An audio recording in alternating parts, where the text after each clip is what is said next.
आइए आज हमें एक ऐसी कहानी पर चर्चा करेंगे जो कर्म फल के लिए हमें प्रेरणा देती है। मनुष्य जीवन में कई बार ऐसे प्रश्न खड़े हो जाते हैं कि साहब मैंने जीवन भर अच्छा किया लेकिन मेरे ही साथ ऐसा क्यों हुआ। तो कर्म फल पर हम चर्चा करेंगे आज। कर्म फल के बारे में कहा गया कि जो जैसा करता है वैसा फल उसको मिलता है। तो हम आज ऐसी चर्चाएं करेंगे जिससे हमें पता लगता है कि हमारे कर्म हमारे साथ रहते हैं और कई जन्मों तक रहते हैं। एक राजा ने एक मंदिर बनवाया। उस मंदिर में पुजारी को नियुक्त किया। पुजारी भी बड़ा साधक व्यक्ति, नियमित साधना करता, नियमित पूजा करता, पाठ करता और बड़े शानदार तरीके से उस मंदिर की साफ सफाई स्वच्छता से लेकर मंदिर की नियमित दिनचर्या संपन्न करता। और ऐसा करते करते उस पुजारी को बरसों बीत गए। इधर राजा के यहाँ जो बालक था राजा का, राजकुमार, वो विवाह योग्य हो गया। और विवाह योग्य हो गया तो राजा ने सोचा कि इसका विवाह करना चाहिए, समय हो गया। तो राजा ने उसके विवाह के लिए एक राजकुमारी ढूंढी। उसे दूसरे राज्य से राजकुमारी और राजा के पुत्र राजकुमार का संबंध तय हुआ, विवाह की तारीख तय हो गई। विवाह करके बारात जो है राजा के दरबार में आ गई, राजा के राजमहल में आ गई। राजा ने क्या देखा कि भाई अब बारात आ गई, सब अपने काम में लग गए, सो गए, थके मांदे। जिस घर में बारात आती है तो जो एक नई बहू आती है, नई लड़की आई, तो नए घर में उसको नींद नहीं आ रही थी। स्वाभाविक है, मनुष्य के साथ भी ये होता है। कई लोगों को अपने घर में नींद अच्छी आती है लेकिन दूसरों के घर नींद नहीं आती। अब वो चूंकि पहला दिन था उस राजकुमारी का उस राजमहल में, उसको नींद नहीं आ रही थी। राजकुमारी को तो नींद आ गई लेकिन राजकुमारी को नींद नहीं आ रही थी। तो जहां राजकुमार का जो कमरा था, महल था, उसमें उस राजकुमारी ने क्या देखा कि राजकुमार के पलंग के ठीक पास वाली दीवार पर एक शानदार तलवार वहां पर टंगी हुई थी दीवार के सहारे से।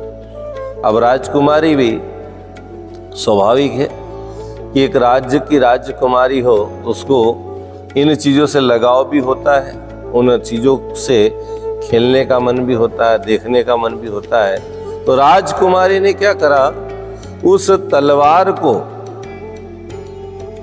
निकालने के लिए वो पलंग पे चढ़ी और तलवार जैसे ही उसने निकालने की कोशिश की तो हाथ में आई और जैसे उस तलवार को म्यान से बाहर करी तो क्या होता है कि तलवार की तेज इतना जबरदस्त था, चमक इतनी तेज थी कि उसकी चमक से राजकुमारी घबराकर उसके हाथ से वो तलवार छूट जाती है।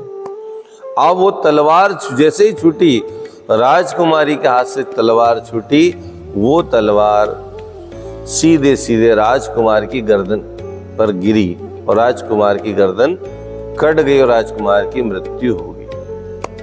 अब पहले ही दिन, पहली रात को राजकुमारी के हाथों से अपने ही पति की हत्या हो गई। अब राजकुमारी करे तो क्या करे?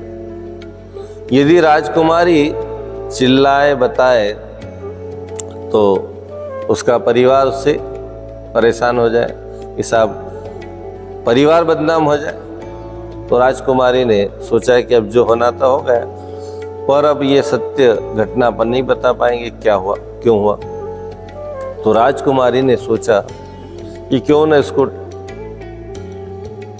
कहानी को, जो घटना है उस घटना को दूसरी तरफ मोड़ दिया जाए। और राजकुमारी ने क्या करा कि सुबह सुबह 4 बजे पुजारी जब जगता था, राजकुमार का जहाँ महल था उस महल की जो खिड़की थी, झरोका था, वहां से उस मंदिर और पुजारी का जो मकान था वो स्पष्ट दिखाई देता था। तो जैसे ही सुबह हुई, राजकुमारी जोर जोर से चिल्लाने लगी, रोने लगी कि साहब मेरे पति को मार दिया, पति को मार दिया।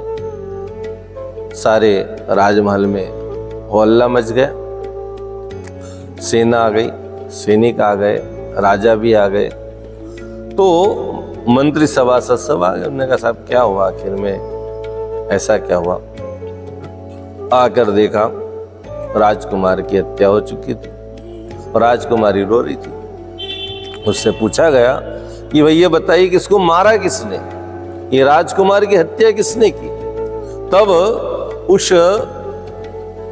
राजकुमारी ने कहा साहब मारने वाले को तो मैंने नहीं देखा, मैं तो सो गई थी, लेकिन मारने के जस्ट बाद थोड़ी देर में उसे भागते हुए देखा, और भागते हुए देखा तो वो जो मारने वाला था वो सामने वाली जो कुटिया मंदिर की वहां पर जाकर अंदर गया। अब सारे लोग आश्चर्यचकित हो गए कि भाई ये क्या होगा, ये तो यहाँ तो पुजारी की कुटिया है। तो सभी ने पुजारी को पकड़ के लाए। उन्होंने कहा साहब आपने राजकुमार को क्यों मारा। पुजारी ने कहा कि भाई मैंने राजकुमार को नहीं मारा, और उसकी बात को सुने नहीं, क्योंकि राजकुमारी ने बयान दिया। कुछ लोग उस पुजारी के भी जो है खिलाफ थे, क्योंकि दुनिया में जो अच्छा व्यक्ति होता है उसके भी कई शत्रु बन जाते हैं। अच्छा होना भी बड़ी समस्या है। तो उस पुजारी के भी कुछ शत्रु हो गए। उन्होंने कहा साहब किसी ने हत्या कर, इसको दंड मिलना चाहिए। राजा बड़ा सुलझा हुआ था, पुत्र की हत्या हो चुकी थी, लेकिन फिर भी विवेक नहीं खोया।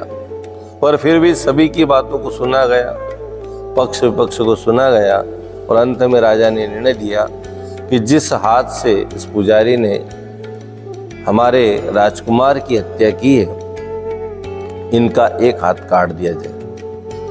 तो पुजारी का एक हाथ काट दिया गया।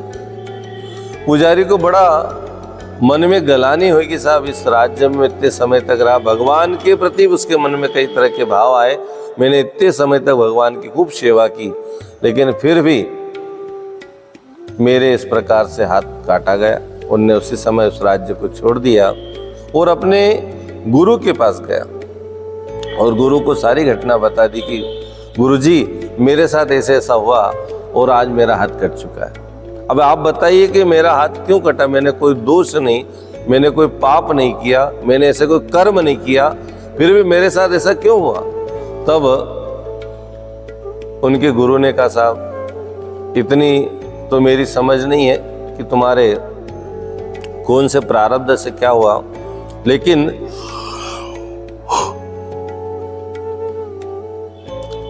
आपके साथ जो घटना हुई है उसकी यदि सही सही सटीक जानकारी आपको चाहिए तो हमारे जो गुरुजी हैं, मेरे गुरुजी, मतलब कौन बोल रहा है, उस पुजारी का गुरु बोल रहा है कि मेरे गुरुजी तुम्हारी इस घटना का सत्य बता सकते हैं, और वो काशी में रहते हैं।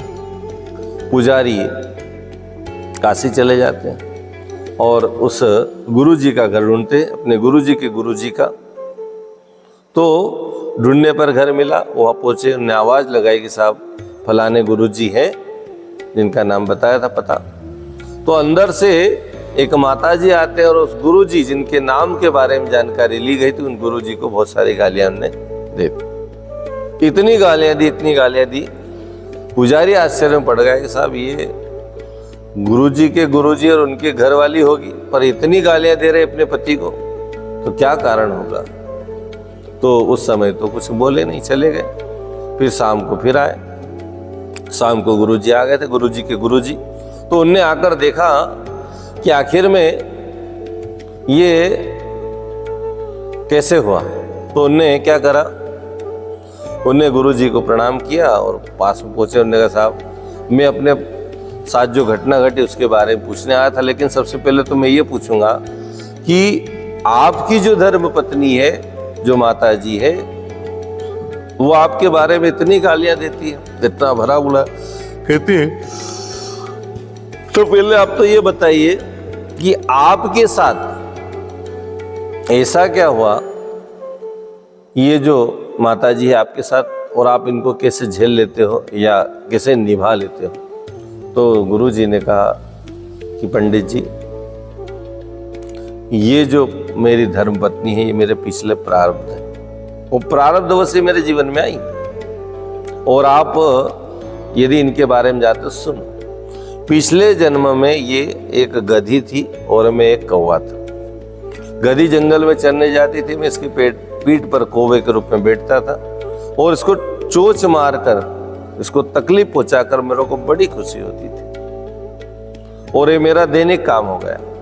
मैं रोज इसकी पीठ पर जाकर बैठता, चोंच मारता, ये परेशान होती तो मेरे को आनंद की अनुभूति होती। ये क्रम निरंतर चलता। एक दिन ऐसा हो कि गधी ने सोचा कि भाई ये तो मार देगा अपने को, तो वो एक जंगल को छोड़कर दूसरे जंगल में चली गई। अब कुछ दिन बीते, इधर कौवे को देखा कि भाई ये तो नहीं मिल रही, तो चले गए उसको ढूंढने दूसरे जंगल, वो भी पहुंच गए और फिर उस गधी की पीठ पर बैठकर उसको डंक मारकर चोट से उसको परेशान करता। योग संयोग से एक बार ऐसा हुआ कि उस कौवे ने गधी की पीठ पर जैसे ही चोंच मारी, तो उसकी चोंच उस गधे की पीठ की हड्डियों में जाकर घुस गई और वो अटक गई। इधर गधी परेशान, इधर कौवा परेशान, दोनों परेशान। वो घबरा गई, फिर भी नहीं निकल पाया। तो गधी ने सोचा हो सकता है पानी में चली जाऊं तो ये भाग जाएगा, लेकिन वो पानी में कूद गई। गंगा जी उसमें बह रही थी, गंगा जी वो चली गई। वहां जाकर देखा तो फिर भी वो निकल पाए, क्योंकि हड्डी में वो चोंच फर गई थी। और ऐसा हुआ गंगा जी में दोनों मर गए, और मर गए तो पुनः मनुष्य योनि में आने का अवसर प्राप्त हुआ। लेकिन योग संयोग से ऐसा हुआ कि व्यक्ति अपने प्रारब्ध के कारण एक दूसरे के साथ आता है। इनके साथ भी ऐसा ही हुआ। और ऐसा हुआ तो क्या होता है कि ये मेरी धर्म पत्नी बनकर आई, मैं इसका पति बनकर आया। माँ गंगा की जो है जल का प्रभाव ये था कि हम मनुष्य योनि में तो आ गए, लेकिन प्रारब्ध से एक दूसरे से जुड़े रहे, और उसी के कारण आज ये जो है चोंच मारती है। मैंने इसको पिछले जन्म में खूब चोंच मारी कौवा बनकर, तो अब ये मुंह के बाण चलाकर मेरे को चोंच मारती है, और मैं उन प्रारब्धों को काट रहा हूं जो मैं पिछले जन्म में इसके साथ करके आया था। मनुष्य जन्म में जो संबंध बनते हो एक दूसरे के कर्ज और लेन देन के कारण ही बनते हैं, तो ऐसा इनके साथ हुआ। अब आप अपना बताइए। तब पुजारी ने कहा साहब मेरे साथ ऐसा ऐसा हुआ, मैंने कोई दोष नहीं, मैंने कोई पाप नहीं किया, फिर भी मेरा हाथ कट गया। तो मैं तो ये जानना चाहता हूँ भाई मेरे बिना कोई पाप किए, पाप कर्म किए मेरा हाथ कट गया। तब गुरुजी ने ध्यान लगा कर देखा और कहा ये भी तुम्हारे प्रारब्धों का दोष है। उन्होंने कहा साहब प्रारब्ध कैसे बताइए, मैंने तो कोई पाप नहीं किया, मैं तो जीवन भर भगवान की आराधना करता, साधना करता रहा, लेकिन मेरे साथ ऐसा क्यों हुआ? तब गुरुजी ने कहा कि पिछले जन्म में तुम एक ऋषि थे, साधु थे, और समय तुमने मौन साधना धारण कर रखी थी, बोलते नहीं थे, लेकिन सत्य बोलने की आदत थी, इसलिए बोल नहीं पाए। इधर क्या हुआ कि एक गाय भागी जा रही थी, उसके पीछे कसाई दौड़ा जा रहा था। कसाई ने आकर तुमसे पूछा कि गाय किधर गई? तुमने बोला तो नहीं, लेकिन इशारा कर दिया हाथ से, क्योंकि उस समय तुम मौन धारण किए हुए थे। तुमने बता दिया गाय इधर गई। अब उसी कारण से उस कसाई ने उस गाय को काट दिया।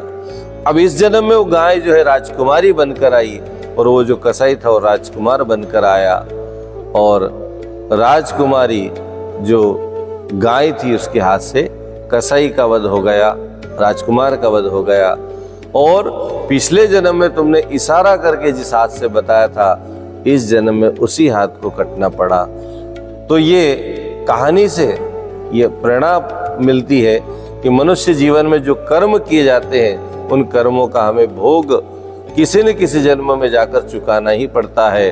कर्म के भोग से कोई नहीं बच सकता है, और इसलिए भगवान कहते हैं कि जो जैसा कर्म करता है वो वैसा उसको फल प्राप्त होता है। कर्म पर हमारा अधिकार है, उसी अनुपात में हमें फल का भी इंतजार रहना चाहिए। अच्छे कर्म करने का परिणाम अच्छा होता है। बुरे कर्म करने से व्यक्ति का पतन होता है, इसलिए हम अपने कर्मों को ठीक करें। आज की कहानी हमें प्रेरणा देती है, कर्म फल की रंगत करती है कि हमारे कई जन्मों के प्रारब्ध भी हमें दुख पहुंचाते हैं। आज हम भले चाहे जितने अच्छे हो, आज हम भले से लोगों का हित करते हो, भला करते हो, लेकिन हमें अपने प्रारब्धों को भी भोगना पड़ता है। हम अपने कर्मों को ठीक करें, अच्छा जीवन जीने का प्रयास करें, यही एक कहानी हमें प्रेरणा देती है। ओम शांति।